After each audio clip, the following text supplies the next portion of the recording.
Okay, racial slurs, beatings, and cover-ups, excessive force for minor traffic violations, targeting black people and other people of color. These are all the things that the Louisiana State Police are accused of in a new sweeping investigation opened by the Justice Department. State police say they will cooperate with the investigation. Now, you may remember the case of Ronald Green, who died in 2019 after an encounter with state police.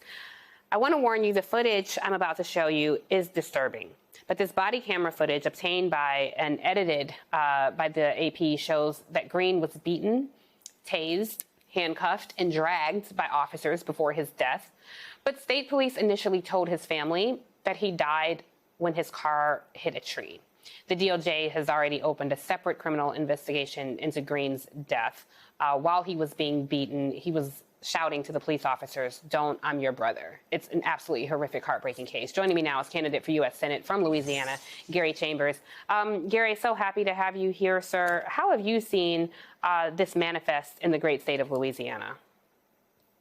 Well, thank you for having me, Tiffany. This has been something that has gone on. I've been involved since 2020 with Mona Hardin, the mother of Ronald Green. And the most egregious part about this, Tiffany, is they told us that Ronald Green was killed in a car accident in the police report. But Governor John Bel Edwards was informed in a text message the morning after his death that he was killed in an altercation with police. The governor didn't ask a single question. His response to the head of state police was thank you. And then for a year, no one was able to understand what happened with Ronald Green. But thanks to the courage of his mother for fighting for him consistently, we are now aware of everything that transpired. And it kind of opened the lid on what we knew was happening in state police. And the most concerning part about all of this is state police is supposed to be the top law enforcement agency of our state, and they investigate the local police departments if something happens. So if we can't trust state police, how do we trust anything that's happening in policing in the state of Louisiana?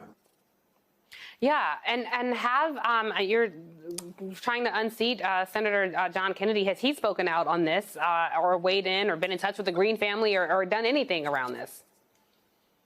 John Kennedy's too busy being on TV talking about snorting cocaine that he is concerned about the people of Louisiana. He's not contacted the family of Ronald Green. He's not spoken about the corruption in state police because he's too busy playing games on TV instead of serving the people of Louisiana.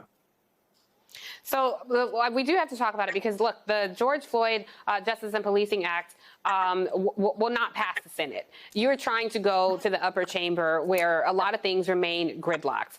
You have an uphill battle, my friend, when it comes to finances. John Kennedy has far outraised you, but I think one of the challenges is if we approach this with, oh, Gary Chambers will never win, we have to approach it with Gary Chambers is inspiring a base and money does not equate votes. So when I look at the disparity between what his coffers are filled with and what yours are filled with, talk to us about how you can turn out the vote to head to the Senate. I don't need as much money as John Kennedy to win, but we do need to have resources to beat him. We are connecting with people all over this state.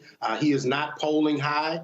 He's at 51%, which means we just need to knock him down 2 points. We believe that a grassroots movement for change, all of the inadequacies of him voting against the infrastructure bill, him not supporting business owners, restaurant owners in this state by not supporting legislation that would have supported them financially during the pandemic.